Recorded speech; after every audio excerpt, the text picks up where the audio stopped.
Olá pessoal, sejam bem-vindos a mais um episódio do Quitéria Cash. Hoje nós vamos ter uma discussão muito interessante sobre tradições acadêmicas, semelhanças e diferenças das tradições brasileiras, portuguesas. E para essa conversa nós trouxemos aqui dois convidados bem especiais. Primeiro, o Dux Veteranorum da Faculdade da Universidade de Coimbra. Obrigado. Matias Corrêa, seja bem-vindo. E o estudante de mobilidade brasileiro, João Segura. Obrigado, gente. Obrigado pelo convite. Se quiserem se introduzir, fazer uma pequena introdução. Eu posso fazer sobre talvez o que é mais curioso, que é precisamente o meu título, Dux Veteranorum. Mas antes de mais, o meu nome é Matias Corrêa, sou estudante de doutoramento da Faculdade de Ciências e Tecnologias da Universidade de Coimbra e cheguei a Dux em 2019. O que é o cargo Dux Veteranorum? Como nós já vamos perceber aqui na nossa conversa, isto de Coimbra tem coisas muitíssimo antigas. E antigamente era muito habitual precisamente o uso do latim, era fluente o uso do latim entre estudantes. E nesta coisa que nós vamos explorar aqui a bocado, que chama-se a Praxe Coimbra, que acaba por ser uma espécie de cultura paralela que existe em Coimbra, os estudantes que eram obrigados a usar o latim, como forma também de se oficializarem de alguma forma perante a sociedade geral, começavam por criar também, foram buscar os termos ao latim. Então neste caso, o meu título, que é Dux Veteranorum, significa líder dos veteranos, que é essa a tradução literal, vem precisamente daí, das heranças que nós temos, dos tempos eruditos em que se falava latim nesta universidade. Já vem desde o século XVI, século XV. Neste momento, o que é o Dux Veteranorum? Acaba por ser a mesma. É um estudante que é eleito pelos seus pares, neste caso é só entre os veteranos, e por isso é que se chama como sendo o líder dos veteranos. E há pessoas que ainda acham que é o Dux. Não tem nada a ver com monarquia. Acabamos por ser bastante democráticos. Meramente mantemos a temática por uma questão de respeito à tradição, respeito às nossas origens e efetivamente achamos que serve uma coisa que os estudantes de Coimbra sempre fizeram, que era distinguir-se dos restantes futricas. Sim. E então o facto de nós usarmos termos em latim vem precisamente dessa vontade, muitas vezes, dos estudantes se quererem distinguir da restante sociedade. Muito legal.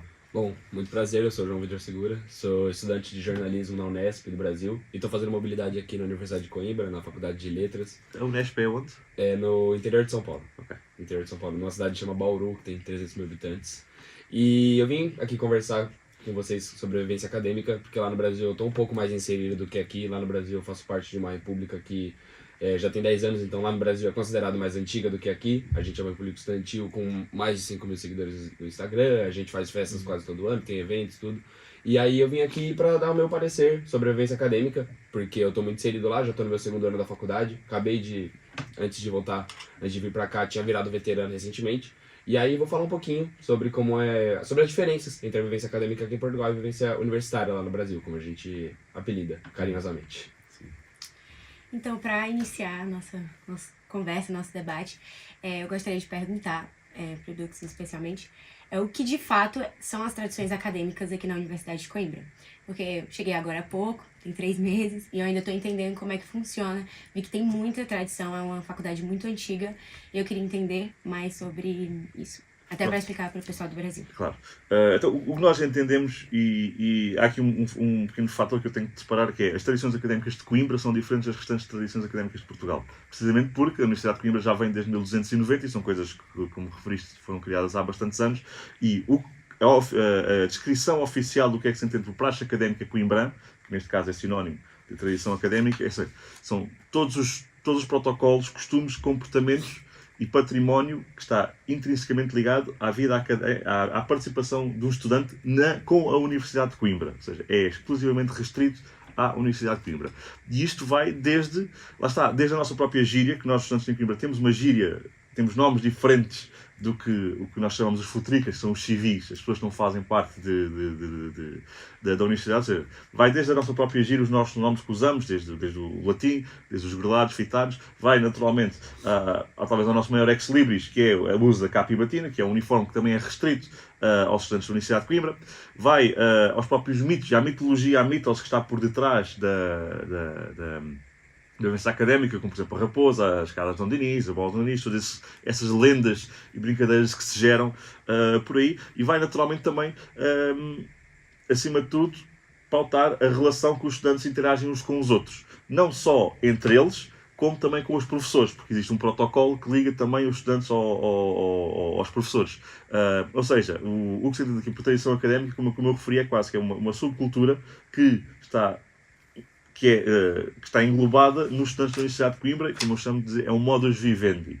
Há muita gente que passa e pensa que as tradições académicas ou a praxe é meramente uma interação que nós temos com os caloiros. Só que isso é meramente a componente mais visível que Coimbra tem, e é essa a parte que ficou popularizada em Portugal, que agora todas as universidades fazem, que é a questão da praxe do gozo do calor e tal, estamos ali a brincar, mas isto não se resume na totalidade da praxe académica coimbrana, porque eu vou dar um exemplo. Eu estou de capa e batina. Eu, quando passo a porta férrea, tenho uma tradição que é colocar a capa aos ombros. É uma tradição também já muito antiga, vem do respeito que nós temos pela instituição em que estamos a ir. E neste momento em que estou a colocar a capa aos ombros, não estou a mobilizar caloiros, nem tenho lá nenhum caloiro. Ou seja, mas isso faz parte da nossa tradição. Portanto, isso é praxe no sentido de prática, protocolo dos estudantes, e não no sentido de partida, como muitas vezes se pensa que é uma simples partida, uma brincadeira que se faz com calores. Quando não, é muito superior a isso, é um modus vivendi, como eu referi, é uma cultura que está inteiramente consagrada só aos estudantes de Coimbra e que evoluiu durante séculos, precisamente pelo facto de nós sermos a única universidade em Portugal e que os estudantes de Coimbra eram tratados, tínhamos leis diferentes, que eu já posso explicar futuramente. Éramos tratados de maneira diferente que os do Reino, e isso gerou-se essa pequena cultura dentro da própria cidade de Coimbra, com as suas particularidades, como vai desde o uso da capa e batina, as festas académicas, as nossas celebrações, as nossas insígnias, como é o grelo, as fitas, a colher, a moca, por aí fora. Isso, ou seja, quando nós falamos em tradições académicas, tentando resumir isto in a nutshell, nós estamos meramente a referir toda a vivência académica que só acontece cá em Coimbra por ser Coimbra. Entendi. E como você disse, as pessoas, principalmente estudantes internacionais, não sabem bem de toda essa história por trás da praxe e que ela é mesmo uma instituição, né? E ela possui uma hierarquia. Sim. Poderia explicar um pouco para os nossos telespectadores dessa hierarquia dentro da praxe? A hierarquia também foi uma coisa que apareceu naturalmente com a vivência dos estudantes. Nós vamos pensar que antigamente, por exemplo, o Código de Praxe é bastante recente na história da Universidade de Coimbra. O Código de Praxe é de 1957, mas nós temos registros praxísticos de 1750, no livro chamava-se o Palito Métrico. E já nessa altura estava lá patente uma certa hierarquia informal. E o que era a hierarquia?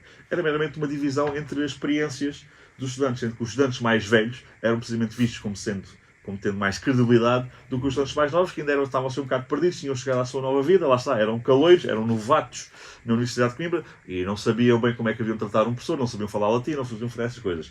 E foi precisamente essa diferença de experiências dentro da mesma sala de aula, em que tinhas sala de aula aqui entre aspas, que quer dizer aqui o campus universitário, em que tinhas os estudantes mais velhos com os estudantes mais novos, que acabou por criar as partidas, que não se resumem só à Universidade de Coimbra. Este tipo de partidas existe em todo o lado, desde as empresas, desde o exército, tudo o que existe uma instituição que tem pessoas mais velhas com mais experiência, com pessoas mais novas, é muito habitual, é natural do ser humano que haja uma distinção, ou até um respeito natural para com as pessoas que já estão lá há mais tempo, porque já conhecem o espaço, já conhecem como é que são as dinâmicas internas.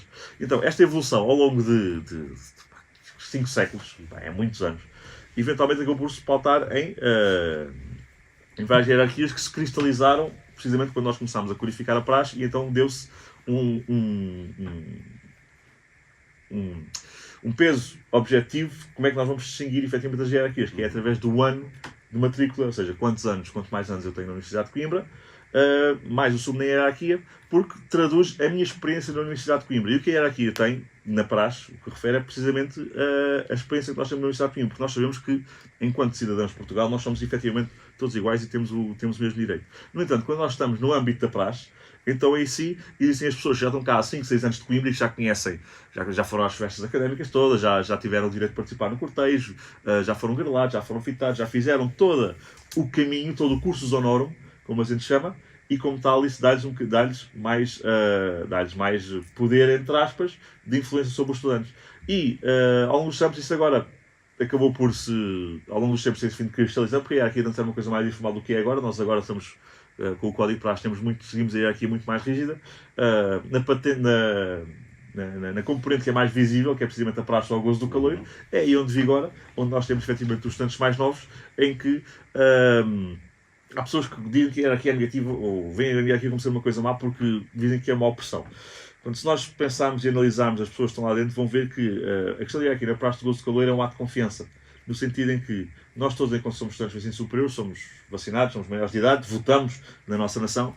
Eu sei perfeitamente que aquela pessoa que está ali, que é mais velha do que eu, não manda mais em mim, nem tem mais poder do que isso. Mas eu, como estou aqui novo, eu vou-lhe dar a confiança para saber que o que ela está a fazer é bom para mim. E a boa praxe, a boa praxe do gozo calor, porque naturalmente também deste maus exemplos, é precisamente quando os doutores estão lá dedicados aos caloiros.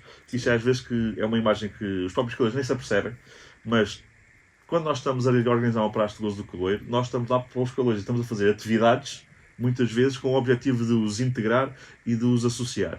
E a hierarquia vem aí, entra aí no sentido meramente de pautar entre quais é que são os estudantes que mais poder organizacional têm, face aos outros, porque depois também existem muitos abusos por aí fora e a hierarquia tem que se vir a cristalizar no sentido em que, para tentar comatar precisamente os abusos das pessoas que já não são caloiras, tudo bem, já têm algum poder, já têm alguma responsabilidade sobre caloiros, só que ainda não têm maturidade suficiente para o fazer, que é o caso dos segundanistas e terceiranistas, que é de segundo ano e terceiro ano. Essas são as pessoas que têm, sim senhor, já não são caloiros, mas também não têm direito não têm direito às honras todas do poder organizacional que a praxe confere. Por isso mesmo é que a hierarquia aí entra, não num ponto de vista para o caloiro, mas precisamente para colmatar aquelas pessoas que ainda não têm maturidade suficiente, então vão ali armadas muito em galifões, armadas em grande, com um peito-alvo, e usar em sentidos negativos. Portanto, existem aqui várias vertentes em que se tem que utilizar, mas no fundo a hierarquia nasceu de uma forma orgânica entre estudantes, advém precisamente da diferença de experiências de vida. Tem que equivale a experiência de vida, não é a experiência de saber bem ou mal uma cadeira, tem a ver com a experiência de vida. E é uma coisa que, estando escrito ou não, acontece naturalmente, como nós sabemos, na forma, nos vários memórias que estão escritas, muito antes de haver um código de praxe, já havia uma natural inclinação para que os estudantes mais velhos tivessem mais presença e mais poder, entre aspas, do que os estudantes mais novos. Agora que a gente já contextualizou um pouco sobre como funciona a praxe aqui, o que é de fato, queria entender, João, as tradições lá do Brasil. Também, né, vim de lá, mas realmente não tenho muito conhecimento sobre o que de fato acontece e eu queria saber mais sobre a sua experiência. Olha, é verdade que tem, como o Dux falou, tem algumas semelhanças com o que acontece aqui em Portugal, entre essa questão da hierarquia, isso é uma verdade, lá a gente tem também a hierarquia, é uma semelhança. Mas uma verdade lá no Brasil é que as tradições acadêmicas elas são desvencilhadas da faculdade, elas não têm relação. É como se, por exemplo, a gente tem a nossa praxe, que é chamada de trote lá no Brasil, que geralmente você faz quando você passa na faculdade, que é aquela coisa de pedir dinheiro no sinal, raspar o cabelo, se pintar, sabe quando você passa na faculdade. Mas quando você chega na universidade, é lógico que você chega sendo, por exemplo, você não tem toda a experiência de vida que as pessoas que já são da faculdade têm. Então você acaba ficando um pouco perdido, tudo, mas é raro ter essa relação pelo curso, sabe? Ter essa relação de veterano com calouro pelo curso. Isso existe, é verdade, mas é muito mais forte entre as repúblicas, por exemplo. Então, esse negócio que ele comentou, esse quesito que ele comentou do conhecimento, então de ter a hereditariedade e tudo. Quando você entra numa república, é lógico que o pessoal que está mais tempo na faculdade, então, por exemplo, eu entrei em 2022, né? Eu era calouro ano passado. Então o pessoal que era de 2017, que já tinha 5, 6 anos na faculdade, quase, ele, querendo ou não, tem mais experiência pessoal que eu, sabe? Ele tem mais uma vivência que eu. Então, quando eu entro lá, eu vou respeitar ele e eu vou ver o que ele tem pra dizer, porque, querendo ou não, ele sabe mais que eu, ele viveu muito mais desse meio do que eu. Então ele tem muito mais coisa para adicionar. Então, por exemplo, na república que a gente tem, a república é como se fosse uma mini empresa, sabe? Você tem que cuidar, então você tem que cuidar dos eventos que você organiza, você tem que cuidar da casa, das contas, tudo, de um monte de coisa, relações com pessoas. Então, querendo ou não, quando você chega, você é um ignorante, sabe? Você não tem muito conhecimento sobre essa área, não tem conhecimento porque você acabou de passar do ensino médio, sabe? Tem gente que passa do ensino médio direto. Eu fui pra faculdade com 17 anos, sabe? Então não sabia nada, não fazia a menor ideia de como funcionava o mundo. E aí você chega e você vai adquirindo experiência, então você conversa com pessoas que são mais velhas, as pessoas falam, é assim que você organiza tal evento, é assim que você organiza uma casa, é assim que você lida com pessoas. Então você vai adquirindo experiência. E aí, passado o seu ano de calouro, você vira um veterano para ser referência para aquelas pessoas que entraram, sabe? Então é uma relação de respeito, é uma relação da pessoa entra, entende que você é um pouco mais velho, talvez você tenha mais experiência que ela, provavelmente, e tem um conhecimento maior, então a pessoa vai passar a te respeitar, sabe? É uma hierarquia. E é igual, é muito similar. Mas a diferença é que a gente não tem essa relação pelo curso. Então a gente não tem essa prática que ele falou pelo curso, sabe? É muito mais entre as repúblicas, sabe? Então, por exemplo, essas coisas que a gente anda aqui nas ruas de Coimbra, a gente vê os veteranos de capa e os calouros de... Os veteranos barra doutores, perdão, de capa, e os calouros de sentados ou abaixados, assim, sabe? Essa relação não existe no Brasil. Não existe essa coisa de, tipo, os veteranos terem que usar uma roupa específica. Isso é uma tradição, até, imagino, pela idade da faculdade, seja muito mais antiga pela idade da universidade, né? Por ser de 1290, pô, a faculdade é de antes do Brasil ser descoberto. Então, eu imagino que tem muito mais tradições que a gente. Então, essas questões de vestir uma outra vestimenta, de você ter um respeito entre o curso, é lógico que existe respeito, mas ter uma hierarquia entre o curso é uma coisa muito mais antiga. Como se o Brasil ainda estivesse atrasado, sabe? E fosse chegar nessa questão um dia. Como se, por exemplo, a Unesp, por exemplo. Se a Unesp existir mais, sei lá, 500 anos, daqui 500 anos é capaz que chegue nesse nível, dos veteranos usarem uma roupa específica, de essa vivência acadêmica ser expandida para os cursos, porque a verdade é que lá no Brasil o trote é proibido, sabe, por lei. Tem uma lei na Unesp que proíbe o trote, tudo que a gente não pode fazer, sabe, um documento redigido pela própria universidade, que essas coisas são proibidas, e aí acaba que ela fica limitada só à República, porque a República é um convívio menor, sabe, querendo ou não, você mora com, por exemplo, eu morava com 20 pessoas, sabe, então é um convívio menor do que você ter que conviver com, do que ter que fazer essa relação com o curso todo, que às vezes são, sei lá, 50 doutores e 50 calouros, sabe. Então a República é muito menos, é um convívio menor e você consegue ter uma atenção especial. Então, eu imagino que seja por isso, até também por ser nova. Então, por exemplo, a Unesp tem 100 anos, sabe? A Unesp é uma faculdade centenária, foi uma faculdade centenária esse ano, sabe? É pouco, querendo ou não. Então, é uma faculdade centenária e eu imagino que por essa diferença, sabe? Por você não ter tanta experiência na faculdade, que você não tem essas tradições. Mas é bizarro, assim, como no Brasil é um pouco diferente. Tipo, a gente não tem essa coisa. Então eu assustei, eu achava que eu era o cara, pô, entendo da faculdade, sabe, sei como é hierarquia, tudo. Cheguei aqui, assustei, então um susto. Porque pra mim é uma coisa completamente diferente, sabe? Imagino que pros brasileiros seja uma coisa que, tipo, a gente nunca parou pra pensar, sabe? Também não imaginava que Coimbra tinha tantas tradições assim. Eu sabia que era uma universidade tradicionalista, que tinha muita história, carregava muita história. Mas não era como eu imaginava, realmente. É muito mais, tem um peso muito maior.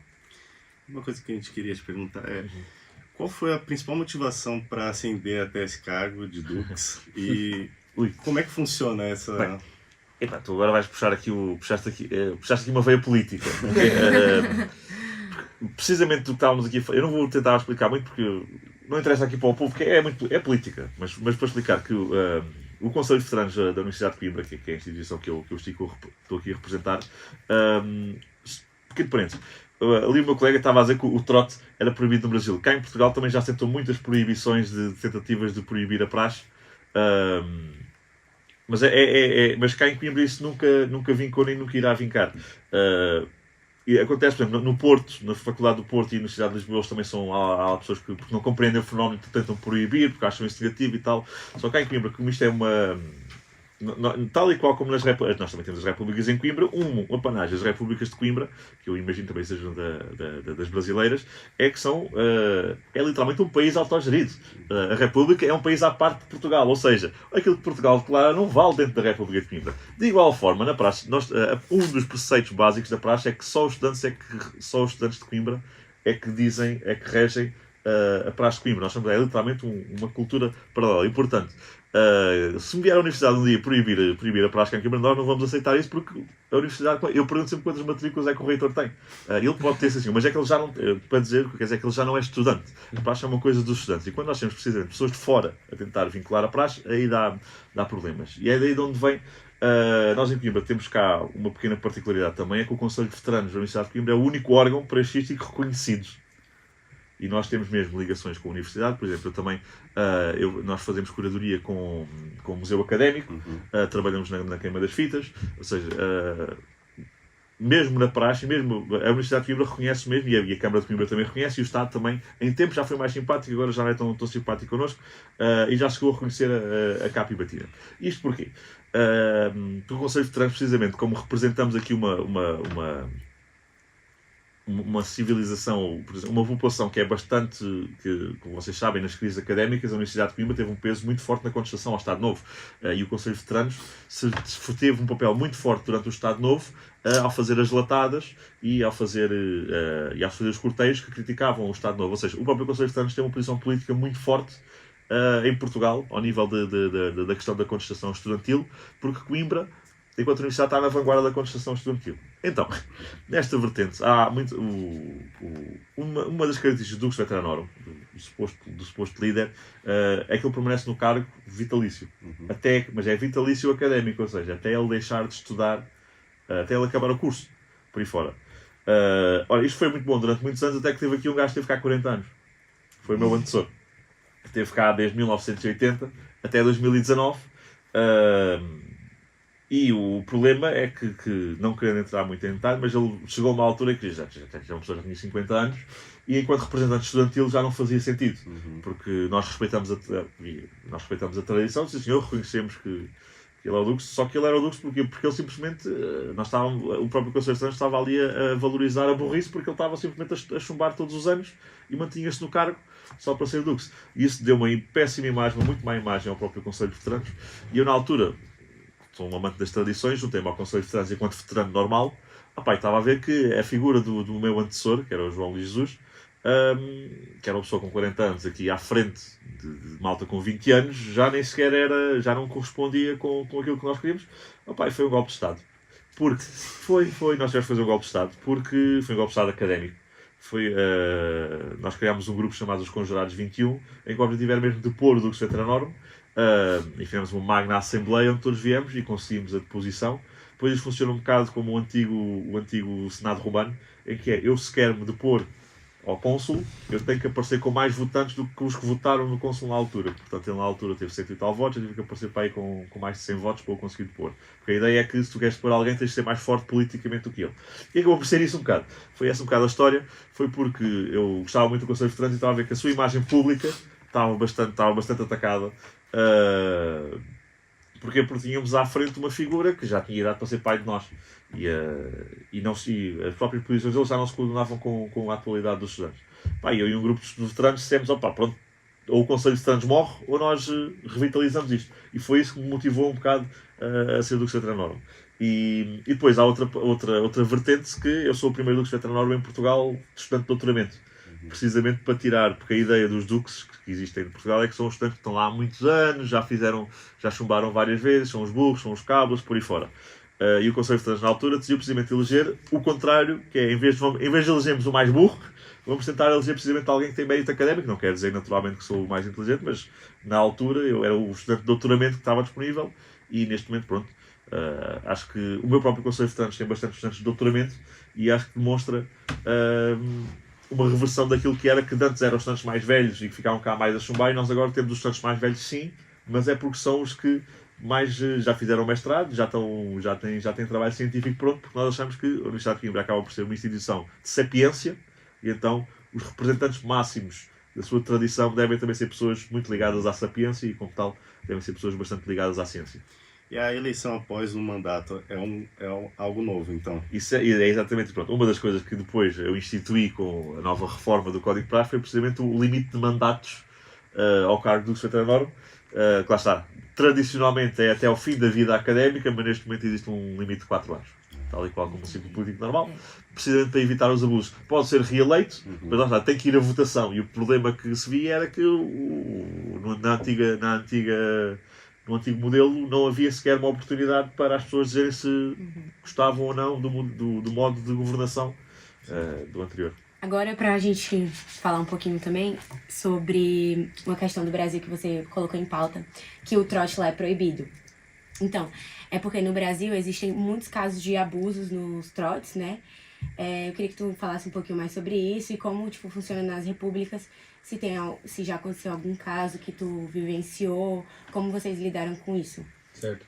Não, é uma tônica mesmo, que existe um pouco de abuso nos trotes lá no Brasil.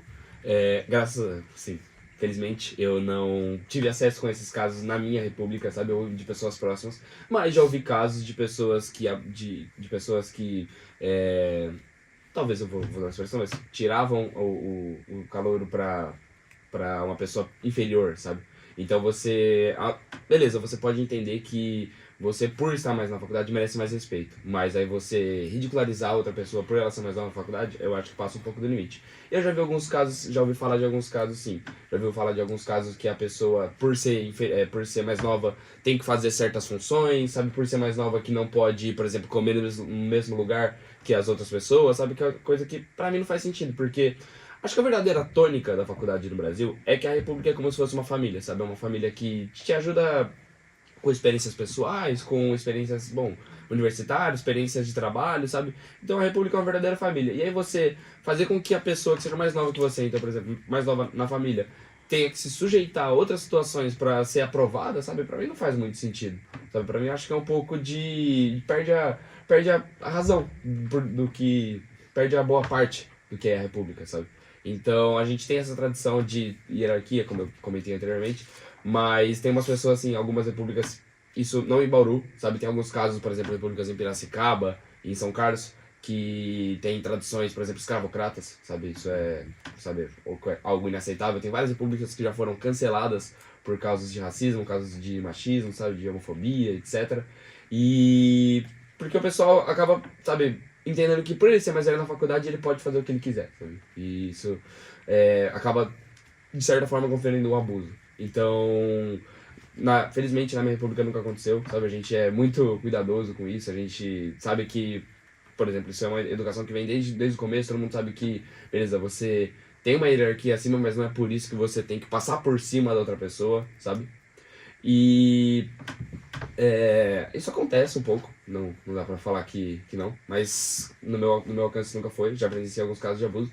Mas é proibido exatamente por causa desse abuso. Então, às vezes a pessoa, por exemplo, era ridicularizada, já teve pessoas que morreram em casos de trote, tudo. Então por isso que a Unesp ela não é relacionada. A faculdade, por isso que a faculdade não é relacionada com essa vivência acadêmica. Essa vivência acadêmica é a parte. A única questão que a faculdade tem relação é da aprovação, óbvio, dos estudantes. E também com uma festa. Isso não é nem a Unesp que faz, é a atlética da faculdade, que as atléticas de todas as Unesps, né, porque são várias faculdades, as atléticas que produzem, e a Unesp só dá o aval, sabe? Ela só permite, mas ela não tem ligação nenhuma. Até porque já teve casos de pessoas que morreram, casos de pessoas que foram na justiça por causa dessas situações, então a Unesp ela não se envolve, sabe? É mais uma relação, como ele falou, muito mais uma relação dos estudantes com os estudantes.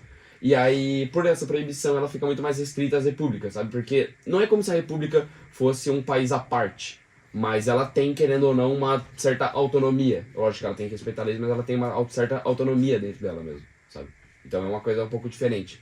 Mas, pelo que ele contou, assim,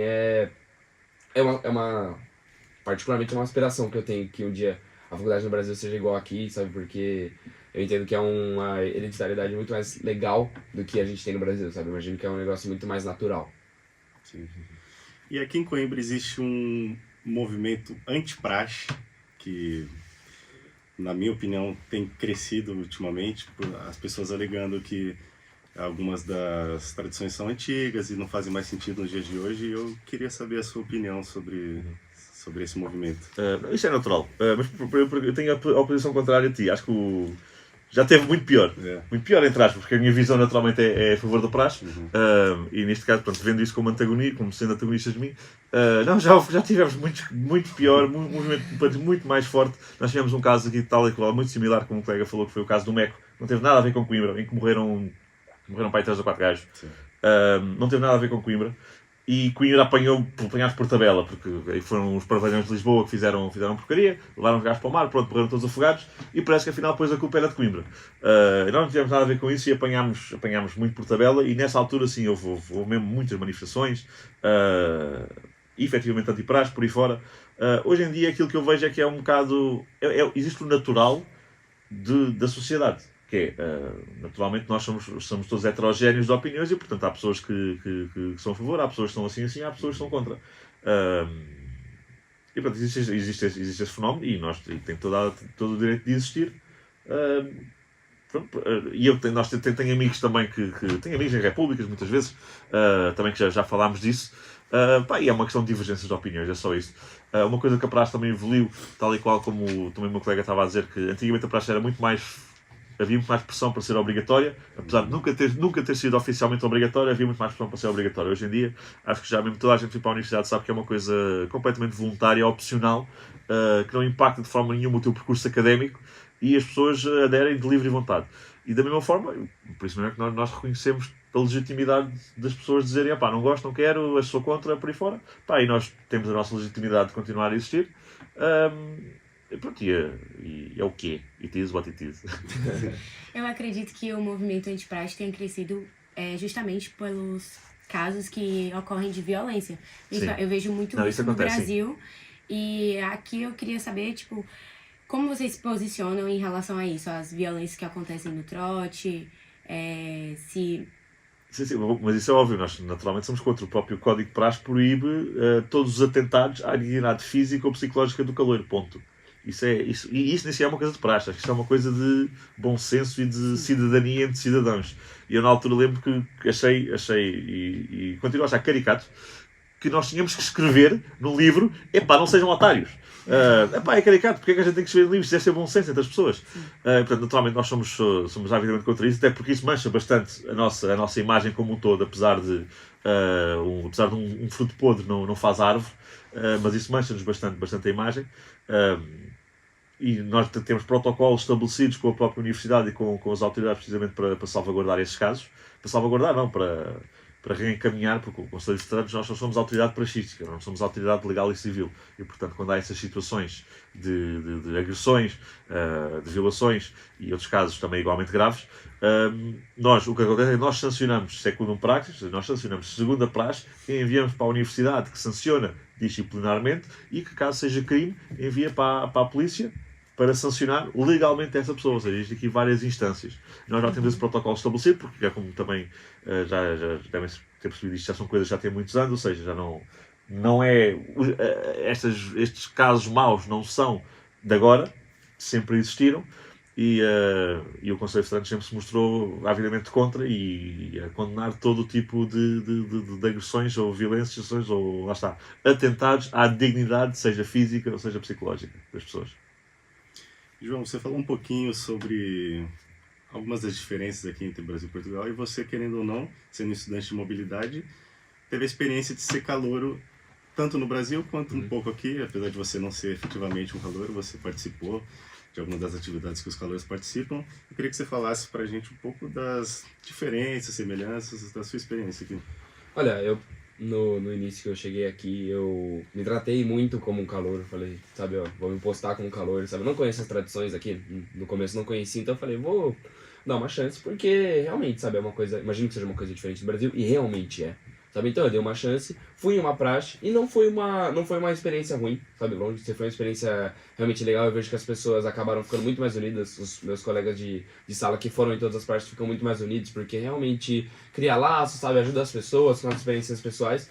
Mas como eu já tinha passado um ano inteiro, sabe, de praxe, principalmente na minha república lá no Brasil, eu imaginei que não fosse, na minha cabeça, necessário passar de novo, porque aqui eu tava pra estudar, sabe, tudo, e é só 6 meses, então talvez eu fosse criar um vínculo com as pessoas e depois, sabe, eu não ia mais estar aqui. Então eu falei, não vou participar das praxes, mas vou respeitar a hierarquia, tudo, são meus doutores, sabe, a partir do momento que, lá no Brasil eu sou segundo ano, então aqui os meus doutores do segundo ano, eles falam, você é do segundo ano, você não, por exemplo, você não precisa ir nas praxes. Eu falei, não, eu vou em uma pra saber como é, sabe, fui pra ver como era. E beleza, aí depois eu conversei com eles, falei, gente, eu sou do segundo ano, tudo, imagino que por estar lá no segundo ano no Brasil e ter passado um ano inteiro de praxe, talvez eu não queira passar mais um ano. Mas em nenhum momento eu cheguei e falei assim, não, é ruim e tudo, eu realmente gostei, sabe, era uma coisa que eu deveria ter ido, depois eu vejo que podia ter continuado indo. Mas a grande diferença é isso que eu comentei, de não ser algo de aqui, ser algo ligado com a universidade. Então aqui é um negócio que, como ele comentou, a universidade é legitima, sabe? Ela reconhece até certo ponto. E lá no Brasil não. Lá no Brasil a gente não tem essa relação tão forte de, por exemplo, você marcar o trote todo dia, por exemplo, marcar a praxe toda semana com os calouros, e aí cada semana ser de um jeito diferente, cada semana eles têm que cantar músicas, sabe? Lá a gente não tem músicas, por exemplo, lá a gente não tem coisa, tipo, os calouros não tem que ficar enfileirados, sabe? É muito mais uma coisa muito mais liberal, sabe? Por exemplo, o que acontece lá no Brasil, da hierarquia, que aqui tem é, por exemplo, quando um doutor vai falar, os calouros às vezes podem até olhar pro chão ou ficar enfileirados. Lá no Brasil o que acontece é o seguinte, quando você vai falar com uma pessoa que é tem mais hierarquia que você, então é mais velha, dentro da república, às vezes a pessoa se abaixa. Então, por exemplo, de uma forma muito informal, quando a gente vai ter um dos trotes lá no Brasil, que é o trote, por exemplo, de bebida, quando você entra, eles fazem uma hierarquia diferente. Então você coloca os mais velhos em pé, e aí depois ajoelhado, aí agachado, sabe? Pra respeitar, fazer uma escadinha, entre aspas. Então é a única forma que a gente tem que se aproxime disso, sabe? Não é uma coisa muito similar. Mas realmente a experiência daqui é uma experiência que eu fiquei muito feliz de passar por pelo menos uma praxe. Foi algo que eu gostei, algo que eu falei, é legal, sabe? Não é algo que eu deveria ter cortado, mas agora que já tá no final, sabe? No final da minha passagem, então eu vou embora daqui a pouco, então agora que tá no final da minha passagem não adiantaria eu voltar e continuar fazendo parte. Mas essa grande diferença é do fato de não ser legitimado pela faculdade a partir do momento que você não tem reincidência, sabe? A praxe do Brasil é quando, por exemplo, é dentro da República e é quando dá na telha, sabe? Por exemplo, aqui em Portugal não, aqui no Portugal tem um calendário, sabe? Lá no Brasil é como se fosse largado, a universidade ela não se impõe e é uma tradição exclusivamente dos estudantes, sabe? A universidade não tem nada a ver e ela é como se fosse, entre aspas, largado. Aqui em Portugal não, aqui em Portugal ela tem um calendário, por exemplo, tem uma pessoa que rege as praxes, sabe? Então é completamente diferente, mesmo que talvez lá no fundo a vontade seja a mesma, da hierarquia, a vontade do respeito, a vontade de você passar as experiências pessoais para as pessoas que acabaram de entrar na faculdade, ajudar as pessoas que acabaram de entrar na faculdade, mas é de uma forma diferente, sabe? Até por essa diferença de idade das faculdades, como eu comentei antes. Já que o João falou da experiência dele como caloiro quando chegou aqui, eu queria muito saber a sua experiência no ano de caloiro aqui na universidade. Foi muito engraçado, porque eu estava ali como o João, porque eu sou do Algarve, que é o sul de Portugal. Eu não fazia puta ideia que isso existia, zero. Eu só ouvia falar, Coimbra é a cidade dos estudantes, pá, eu odeio Lisboa e odeio Porto, porque são as metrópoles, eu não sou nada gajo de metrópoles. E então, como Lisboa e Porto, eu podia ter entrado, mas não gostava mesmo de ir para essas cidades. Portanto, escolhi para Coimbra. Pá, eu não fazia a mínima ideia, não sabia o que era uma capa e batina, não sabia o que era o negro, não sabia o que era praxe. Usava aparelho, tinha cabelo à tigela, pronto, mochila, andava aí todo meio fanhoso também. Era um puro caloiro, as pessoas olhavam para mim e diziam, caloiro, ei, assustavam todos. Era muito disto, mas no geral correu bastante bem. Mas eu lembro, por acaso, do meu primeiro dia, que foi mesmo muito, muito marcante, que foi esse choque cultural, porque efetivamente mesmo eu sendo de Portugal, não fazia a mínima ideia que isto existia. Que foi no primeiro dia, nós chegamos cá ao curso, e temos também uma febrada, habitualmente, temos a praxe habitual, em que nós estamos ali todos em fileiro, estamos ali os doutores a mandarem postas de escada, e nós calores estamos a tentar fazer o melhor que podemos, a existir. E depois a seguir há uma febrada, que é até muito mais informal, de convívio e tal, e estamos lá. E eu sou do Algarve, meu pai é pescador, e eu sempre comi peixe. Pá, a minha dieta é 95% de peixe. E eu chego cá e na minha caloirice, nunca tinha estado numa febrada, e eu perguntei, então, mas uma febrada, isto é o quê? Isto é febras, haha. E o doutor que estava lá no grelhador, que por acaso ficou o meu futuro padrinho, virou-se para mim e disse, não, caleiro, para você não há febras. O que a gente faz é, nós pegamos um papo seco, que é o pão, metemos na grelha, e você come o pão seco, só com o sabor a carne. E eu, ok, que é bom.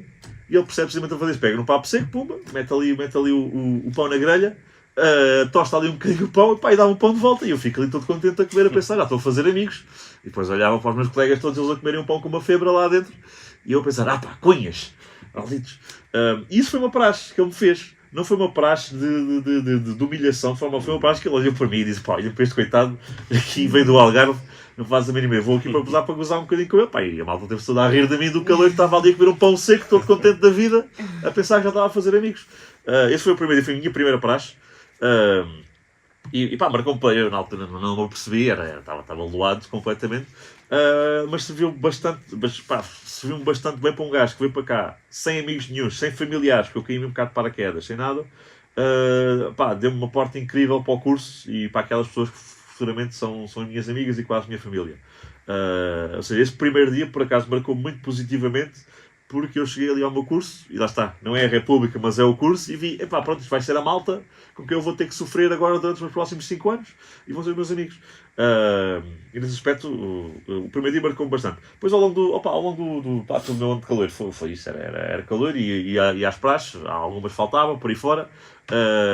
Sempre quis muito usar a capa e batina, porque acho que é um uniforme que é elegante, é bonito. Há uma coisa fantástica que eu agora sei, que na altura não me aprecio, mas que é, O modelo da capibatina tem mais de 100 anos. O modelo que nós usamos é exatamente o mesmo que se usava já em 1910. Isto para dizer o quê? Que a própria capibatina, enquanto vestuário, sobreviveu à moda.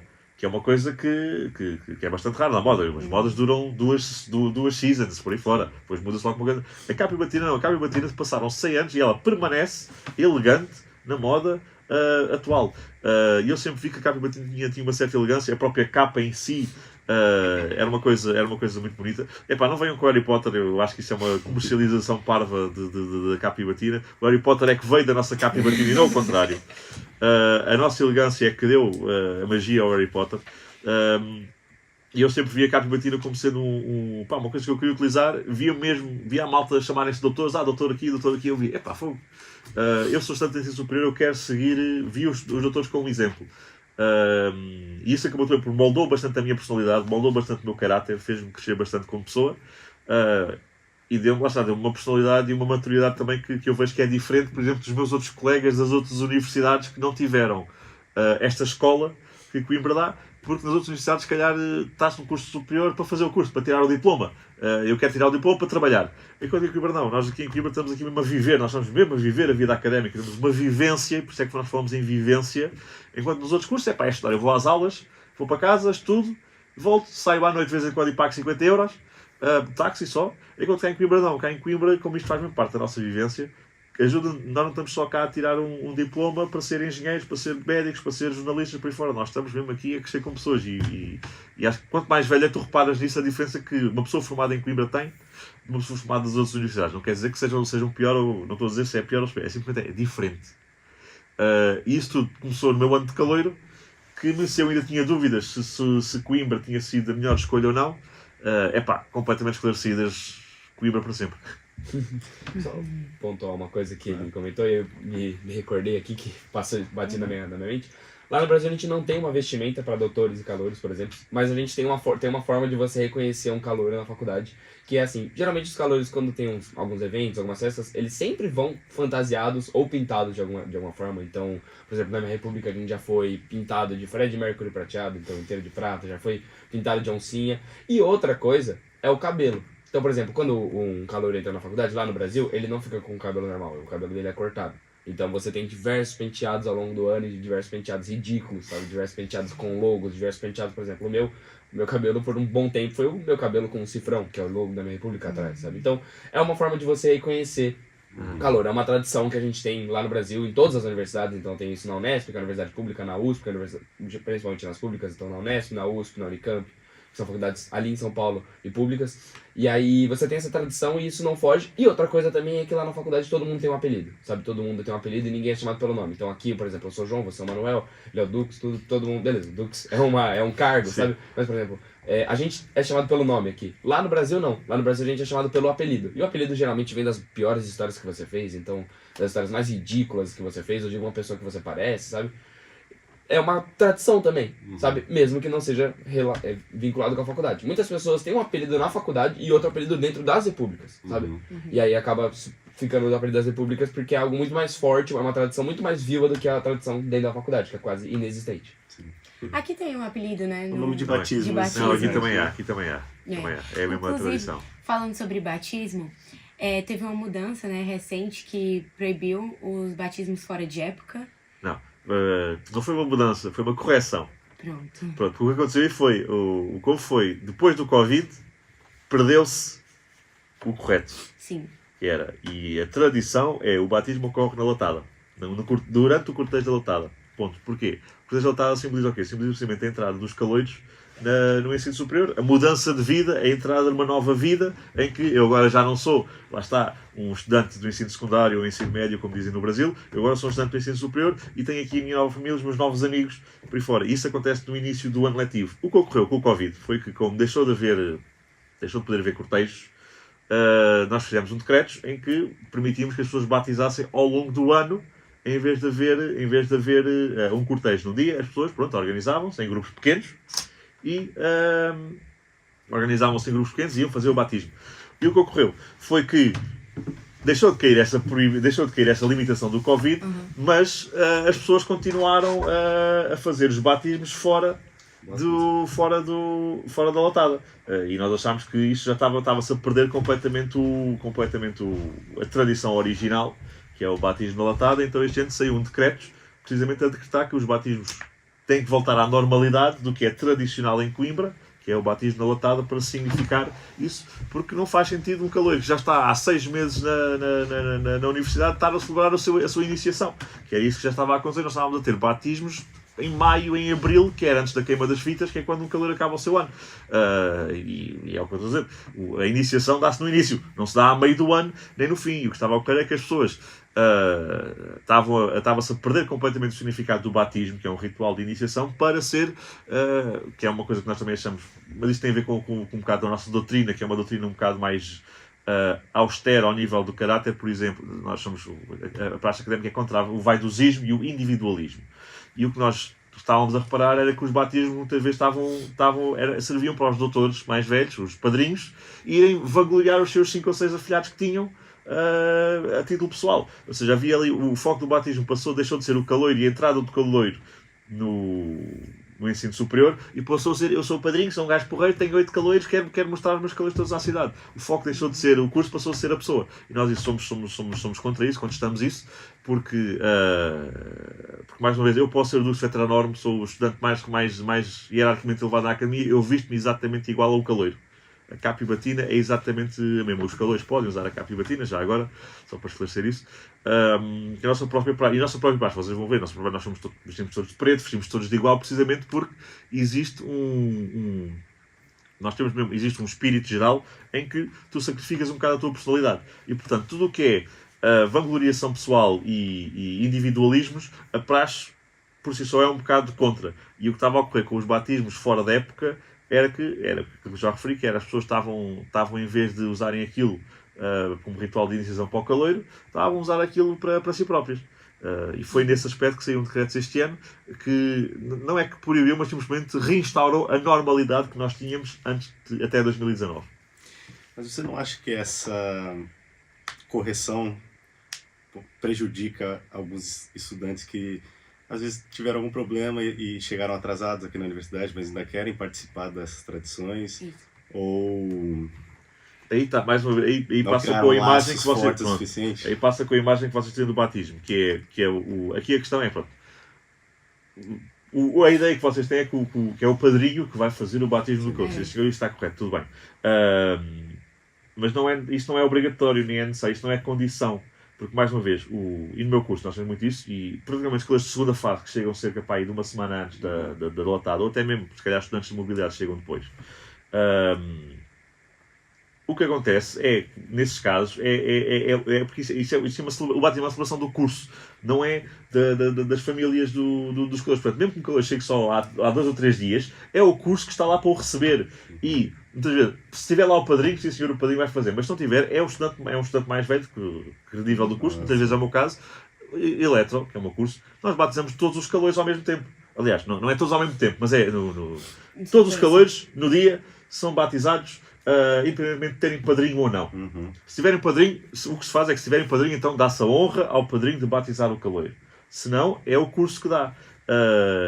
E portanto, não se perde, essa componente de se perde sem justa é no sentido em que vocês ainda, como não sabem a escola tradicional, habituaram-se a isso, que é: eu tenho o meu padrinho leva-me. E o que nós esclarecemos é que não é incompatível que tu, enquanto padrinho, efetivamente tenhas os teus 4 ou 5 afilhados e depois faças um jantar privado, faças a tua celebração e celebres com eles isso. Desde que isso não se sobreponha ou se substitua ao batismo da latada, que são coisas diferentes. E o que acontece muitas vezes, e que é perfeitamente plausível, por exemplo, mesmo um estudante que venha depois da latada, arranja ao seu padrinho, sim senhor, e é batizado, tudo bem, pode ser batizado na latada seguinte, mas já é batizado enquanto doutor, não enquanto caloiro. E isso é perfeitamente plausível de acontecer. O que não pode acontecer é haver eventos ao longo do ano que se sobreponham ao que deve ocorrer efetivamente no dia da latada. É como estar a celebrar o Natal na Páscoa. Tu podes fazer isso? Claro que podes. Mas tu apareces de Pai Natal em Abril, as pessoas, está parvo, é óbvio, não faz sentido, é alguém que está a gozar, não leva as coisas a sério.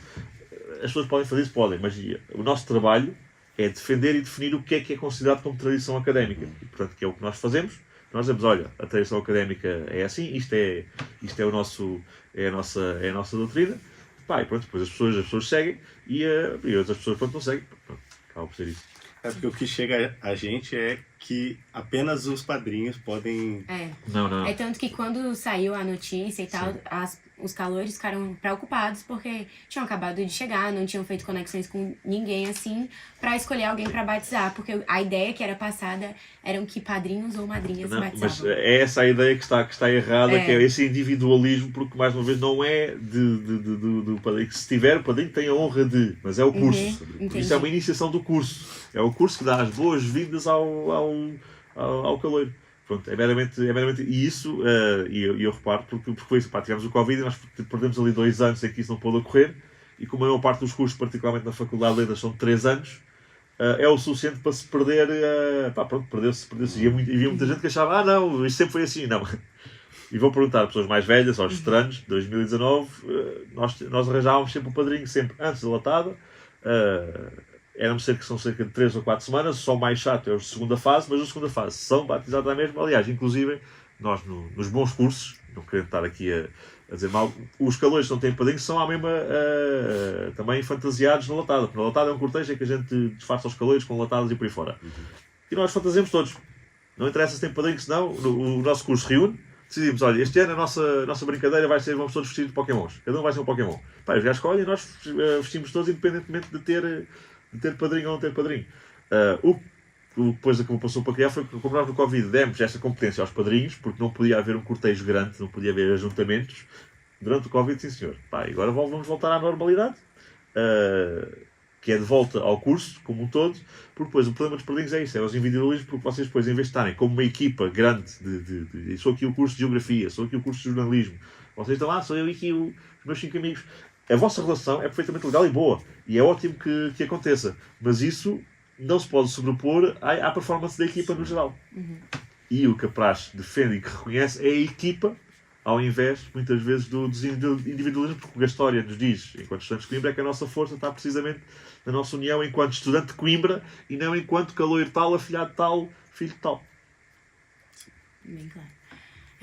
E, João, queria te perguntar. Eu sei que no Brasil, uma das coisas que mais acontece assim, de vista de tradições acadêmicas e tal, é os eventos entre universidades. Eu sei que na minha cidade, Fortaleza, tinha Intermed, Interjures, e aí eu queria saber mais sobre isso, como é, tipo, as repúblicas vão, organizam, ou é uma coisa à parte também? Sim, isso tem entre as repúblicas acabam organizando. Então, por exemplo, já vi casos de 2 repúblicas fazendo festa junto, já vi casos de repúblicas indo, por exemplo, pro Internesp, um caso, né? O Internesp esse ano foi em Araraquara, então já vi casos de repúblicas de Bauru, que é de onde eu estudo, indo para Araraquara, para ficarem hospedadas em outras repúblicas e acabam criando essa conexão, sabe? Então isso você tem esses eventos entre as repúblicas. Mas esses casos de, por exemplo, o Intermédio, os jogos jurídicos, que são casos, por exemplo, os jogos jurídicos acontecem nas faculdades, por exemplo, a PUC, a USP, sabe? A economia, que são jogos universitários, eles acabam sendo organizados pelas atléticas e as repúblicas elas frequentam, certo? As repúblicas acabam jogando, elas frequentam e aí elas criam relações entre elas, sabe? Então esses eventos, tipo, você tem as ligações entre universidades de outras cidades, sabe? Por exemplo, o Internesp você tem ligação entre todas as Unesps, então você vai o pessoal de Araraquara, o pessoal de Bauru, o pessoal de São José do Rio Preto, vai o pessoal de Assis, sabe? Vai de todas as repúblicas, todas as Unesps do estado. E aí você tem, sei lá, 3 dias pra ver o máximo de gente que você consegue ver de outras Unesp, sabe? Porque são 3 dias de festa, sabe? Tem os jogos, óbvio, e aí os jogos acabam sendo universidade contra universidade. Então, por exemplo, o final desse ano do futebol masculino, por exemplo, acho que foi o Unesp de Bauru e o Unesp de Araraquara, sabe? E aí você vê, é um clima muito legal, porque as equipes jogando, fora tem as torcidas, sabe? Então você acaba criando vínculo entre as universidades e acaba criando uma própria rivalidade. Por exemplo, a Unesp é 14 vezes campeã do Interunesp, a Unesp de Bauru. Araraquara, que se eu não me engano é a segunda, tem 5 títulos, sabe? Algo muito, muito menor. Então aí você cria essa rivalidade e você cria uma conexão muito boa entre as outras universidades também. Mas mais forte entre as repúblicas, porque as repúblicas acabam sendo, por exemplo, muitas pessoas que jogam no time, muitas pessoas que são da Atlética são de repúblicas. Então você cria essas relações entre as repúblicas porque, querendo ou não, os eventos são feitos para as pessoas e muitas pessoas moram em repúblicas. Então Por exemplo, um evento em outra cidade, a república inteira vai, e aí ela fica alojada em outra república, e elas ficam amigas, aí, por exemplo, na próxima vez que for um evento na casa da república X, elas vão também, ficam alojadas, sabe, volta a ter conexão, e aí você vai criando essa relação entre as cidades, mas isso é só isso parte muito mais das repúblicas do que das atléticas, sabe, mesmo que as atléticas sejam responsáveis por organizar esse meio, as atléticas são, por exemplo, aqui, tipo a AC, sabe? É numa época específica do ano? Varia muito, varia muito. Por exemplo, o Interunesp, ele sempre é por volta de outubro, novembro, certo? Mas, vira e mexe, tem festas em outras cidades que as repúblicas decidem ir e aí ficam alojadas em outras repúblicas, sabe? Então, tem o Interunesp, ele é sempre em outubro e novembro, e o Integra Inter, que é uma outra festa também, um pouco menor, é sempre em março/abril. Então, querendo ou não, você tem 2 vezes no ano que você vai ver pessoas de outras repúblicas se você for nas festas. Lógico que é um investimento caro, que, pô, um monte de coisa, atração de nível nacional, tudo. Mas aí você vai para outras cidades, fica alojado em outras repúblicas, já que é mais de um dia, e aí depois cria essa relação, e aí quando for a festa na sua cidade, a outra república vai e fica alojada, sabe? Continua essa relação. É um negócio que acaba sendo muito comum e é uma forma de você integrar entre as cidades, por exemplo. Existe algo semelhante aqui em Portugal? E se não há interesse de existir algum evento entre universidades, entre diferentes universidades? E existe, temos a FADU, que é a Federação Académica do Desporto Universitário, que organiza exatamente isso. São vários eventos. Temos os campeonatos nacionais universitários, que é... Só que não está ligado à componente tradicional. É inteiramente da componente esportiva. Não é que seja incompatível, mas nós o que temos, e as celebrações que temos, era isso que quis puxar, tem a ver com as festas académicas, mais nomeadamente a Queima das Fitas. A Queima das Fitas tem toda uma componente esportiva, nomeadamente a regata internacional, o Rally da Queima das Fitas e jogos de futebol por aí fora. Enfim, também existe uma ligação entre as várias universidades, neste caso ligada à Queima das Fitas. O que ele falou realmente foi o que eu fui lembrando, deve ser a Queima das Fitas daqui, então, em comparação assim. E durante a sua reeleição, no início desse ano, você citou um projeto que era a Semana da Capa e Batina, que ocorreu em abril, se não me engano. Exatamente. E eu poderia explicar para os nossos telespectadores o que era esse projeto e como ele surgiu, qual era a intenção desse projeto? A Semana da Capa e Batina é uma semana, por exemplo, para divulgar as tradições académicas. Pronto, é meramente isso. É uma semana em que nós tentamos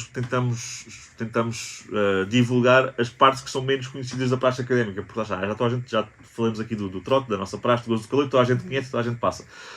Isso é talvez aquilo que nós menos queremos divulgar, porque já está tão divulgado. Então nós tentamos divulgar nesta semana as outras componentes que são menos conhecidas, como por exemplo os refúgios de Baco, que são as tascas tradicionais académicas, neste caso é o Pinto de Moelas, as próprias repúblicas. Nós temos jantares nas repúblicas de Coimbra todos os dias.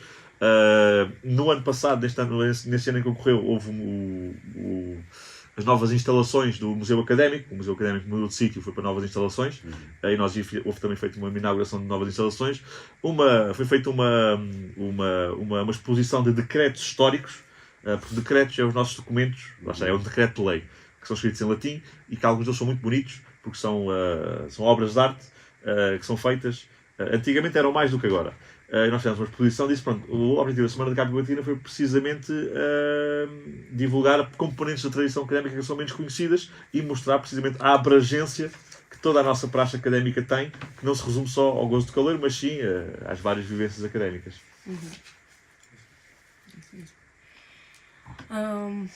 Eu queria fazer uma pergunta sobre a questão dos jogos, né, e tal. Teve um caso no Brasil que foi bem comentado recentemente, que foi o caso do intermédio das meninas jogando vôlei. E aí teve um caso de assédio, né, dos estudantes que estavam assistindo. Eu queria saber como isso é visto pelas repúblicas e como elas se comportam referente a isso. Eu não sei como a gente já tinha te perguntado sobre a questão de inferioridade, do calor e tal, mas nesse caso do machismo em si, queria saber mais sobre isso. Então, esse foi um caso que eu tinha visto faz um pouco de tempo, então eu ainda estava no Brasil, e foi um caso que a gente comentou na sala da nossa república por um tempo, e todo mundo chegou na mesma conclusão, que era algo absolutamente inaceitável, absolutamente nojento. Então a gente viu ali e falou, pô, isso aí, pessoal, nunca pode acontecer com a gente, sabe? Porque é um negócio realmente importante. Mas isso acontece e, por exemplo, entre as repúblicas é sempre mal visto isso, porque, querendo ou não, provavelmente é mal visto entre todas as pessoas que têm um bom senso. Mas o que acontece lá em Bauru, por exemplo, a gente teve a volta dos jogos entre as repúblicas pela primeira vez desde 2016. Em 2016 a gente tinha o Interraps. O Interraps é um jogo, são várias modalidades entre as repúblicas. E em 2016 um estudante faleceu por uma das competições era quantidade de bebida. Se eu não me engano ele bebeu 23 shots de alguma bebida destilada e acabou indo a óbito. E aí os jogos foram cancelados, então nunca mais a gente teve Interraps. E aí esse ano eu comandei com outros 3 colegas de república, a gente comandou a volta do Interraps, só que só na modalidade de futebol. E aí foi mais um teste, sabe, pra gente ver como seriam as próximas edições, pra ver como o pessoal ia se comportar. E assim, foi um sucesso, o pessoal adorou, sabe, todo mundo agradeceu, foi um momento muito legal, porque foi um momento de integração entre as repúblicas, sabe. Talvez as repúblicas não tivessem tanta integração entre eles, então foi um momento de muita integração. E aí, por exemplo, você comentou, como que é pra gente? A gente ficou tão abismado com isso, sabe, que eu fiquei prestando atenção e assim, eu não vi nada relacionado a machismo, nada relacionado a assédio nesse evento, sabe? E o meu irmão, um outro parênteses, o meu irmão, ele é um estudante também de uma universidade pública e também de uma república, mas em Ribeirão Preto, ele estuda na USP, e ele me conta várias histórias do Interraps e também isso nunca acontece, sabe? Entre as repúblicas eu acredito que o pessoal tenha um pouco mais de bom senso, porque, assim, pode ser um pouco estranho que eu vou falar isso, mas não me surpreende isso ter acontecido numa universidade particular, sabe? Na universidade pública acredito que o pessoal tem um pouco mais de senso com essas questões, e realmente não me surpreende ter sido feito num jogo de uma universidade pública, de uma universidade particular, perdão. Onde o pessoal talvez não tenha tanto senso quanto a gente tem, porque a gente tá realmente, a gente é da universidade pública, sabe? A gente sabe as situações, a gente tem, querendo ou não, um pouco mais de atenção com esses pontos do que o pessoal que, sabe, tá ali pagando a universidade, às vezes é meio ignorante, sabe? E não ignorante porque não sabe, ignorante porque é ignorante de verdade, sabe? Não é porque ele não vai atrás do conhecimento, ele vai, mas ele, como ele, entre aspas, tem dinheiro, ele não precisa se preocupar com essas questões, sabe? E aí na universidade pública eu sinto que isso tem um pouco mais de apelo, sabe? Na universidade pública particularmente, eu nunca vi isso acontecendo, sabe? Eu sei que é uma verdade que existe alguns casos, como eu comentei, em Piracicaba e São Carlos aconteceram alguns casos de assédio, não só de escravocrata, mas assédio sexual também.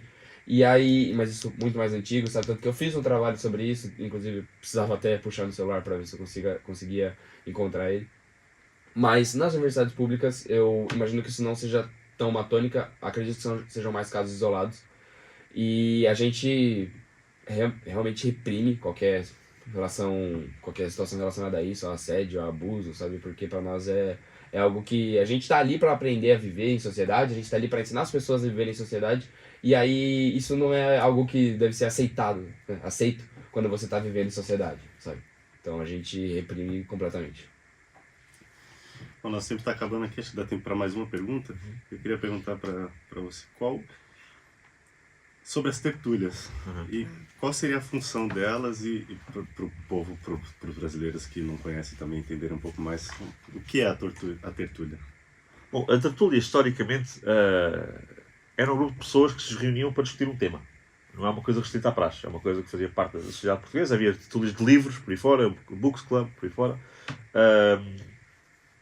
O que acontece em Coimbra é que temos umas tertúlias de praxe, que são grupos auto-vinculados de estudantes que acabam que se reúnem para organizar praxe, um bocado como talvez uma república, só que sem casa. É isso. Não são reconhecidos pela praxe por várias razões históricas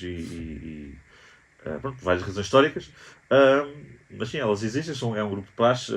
O fenómeno transcende como, por exemplo, talvez na Faculdade de Letras, aliás, na Faculdade de Letras nós temos as turmas com 20 alunos, temos os cursos com 40, 50 alunos, e aí é fácil nós agarrarmos nesse grupo todo e marcarmos o praxe.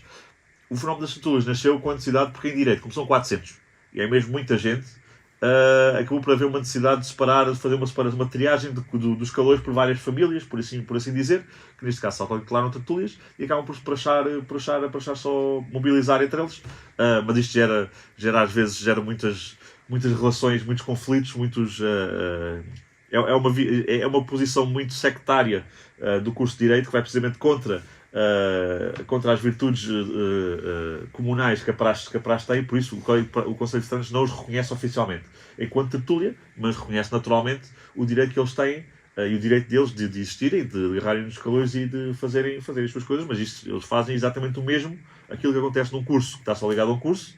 Existem direitos ligados às famílias, porque o curso de Direito é imensamente grande, é muito grande, tem 400 pessoas todos os anos, e é difícil, de facto, nós conhecemos isso, mobilizar todos de uma só vez.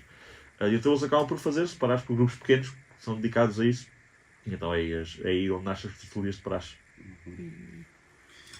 Bom, nosso tempo está acabando, então a gente vai encerrar. Muito obrigado a vocês dois pela presença. Muito obrigada, gente. Fiquem ligados no próximo episódio do Quiterecast. Obrigado. Tchau.